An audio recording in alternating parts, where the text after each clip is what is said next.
अस्सलामु अलैकुम। आज एक और जरूरतमंद फैमिली से एक भाई ने राब्ता कराया है। हमारा मकसद सिर्फ उन तक राशन पहुंचाना नहीं बल्कि ये पैगाम देना है कि दूसरों के दुख को समझना और उनका सहारा बनना ही असल इंसानियत है। शायद हमारे लिए ये चीजें आम हों, लेकिन जिनके घरों में कई दिनों से चूल्हा नहीं जला, उनके लिए ये सामान जिंदगी का सहारा है। अल्लाह ताला कुरान में फरमाते हैं, और वो लोग जो अपने माल अल्लाह की मोहब्बत में कराबतदारों, यतीमों, मिस्कीनों और मुसाफिरों को देते हैं, यही लोग नेक हैं। ये वो खानदान है जिसकी जिंदगी हम सब के लिए सबक है। घर का सरबराह कभी मजदूरी करता था, मगर बीमारी और कमजोर माशी हालात ने इसे तोड़ कर रख दिया। घर की जरूरियात कहाँ से पूरी हो, ये वो सवाल हैं जो उन जैसे हजारों घरों को रोज तड़पाते हैं। याद रखें, जहाँ इंसान मजबूर होता है वहाँ अल्लाह अपने बंदों को किसी न किसी जरिए से भेज देता है। बच्चे खुश थे कि अब खाने को कुछ मिलेगा। अस्सलाम वालेकुम। आप टीम वाले हैं, आपकी बड़ी मेहरबानी। आप लोगों ने राशन दिया, हमारी बड़ी मदद अच्छी की है। मेरा ससुर है ना, वो उसकी आंखें खराब है, वो बेचारा देखता नहीं है। आप लोगों से गुजारिश है वो मेरी मदद करना। मेरे मियाँ की कभी लगती है कभी नहीं मजदूरी लगती है, बेचारा हम गरीब हैं बहुत।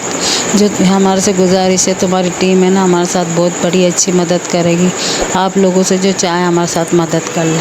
को खुश रखिए जैसे आपने हम लोगों की गरीबों की मदद की है, आप ऐसे कई लोगों की मदद करो। आपकी बड़ी बड़ी मेहरबानी। आपका भला हो, आप लोगों ने हमको राशन दे। अल्लाह तुम लोगों को खुश रखे। अगर चाहिए तो हमारी बहुत सी मदद करना, और ये आपकी मेहरबानी होगी।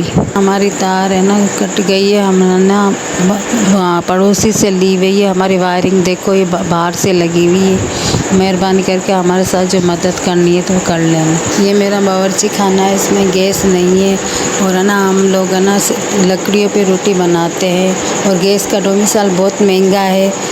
हमारे से ना गैस नहीं लगा जाता, तो इसलिए आप लोगों से ये गुजारिश है हमारी कुछ मदद कर दो। ये मंजर हमें ये एहसास दिलाता है कि छोटी सी मदद भी दूसरों के लिए कितनी बड़ी खुशी बन सकती है। हमारे चंद हजार रुपए शायद हमें इतने कीमती ना लगे, लेकिन किसी जरूरतमंद के लिए यही जिंदगी का सहारा है। यही असल नेकी है। हम अक्सर बड़े बड़े मंसूबे बनाते हैं, लेकिन कभी ये सोचा कि अगर हम अपनी आमदनी का सिर्फ एक छोटा सा हिस्सा भी ऐसे लोगों पर खर्च करें तो कितने घर आबाद हो सकते हैं, कितने बच्चे भूखे सोने से बच सकते हैं। यही वक्त है कि हम अपनी जिंदगियों में दूसरों के लिए आसानियाँ पैदा करें, क्योंकि अल्लाह के नजदीक सबसे महबूब अमल वो है जिससे दूसरे इंसान को फायदा पहुंचे। ये लम्हा हमें याद दिलाता है कि असल खुशी दूसरों की मुस्कुराहट में है। हम में से हर एक को अपने इर्द गिर्द ऐसे घरों पर नजर रखनी चाहिए। हो सकता है आपके मोहल्ले में कोई बेवा अपने बच्चों के लिए परेशान हो। अगर हम सब अपने हिस्से का चिराग जलाएं तो अंधेरा खुद ब खुद खत्म हो जाएगा। ये सिलसिला जारी रहना चाहिए। आप भी अपने इलाके के जरूरतमंदों को तलाश करें और उनकी मदद करें। अल्लाह हम सबको तौफीक दे कि हम दूसरों के लिए आसानियां पैदा करें, भूखों को खाना खिलाएं और यतीमों और मिस्कीनों का सहारा बने। आमीन।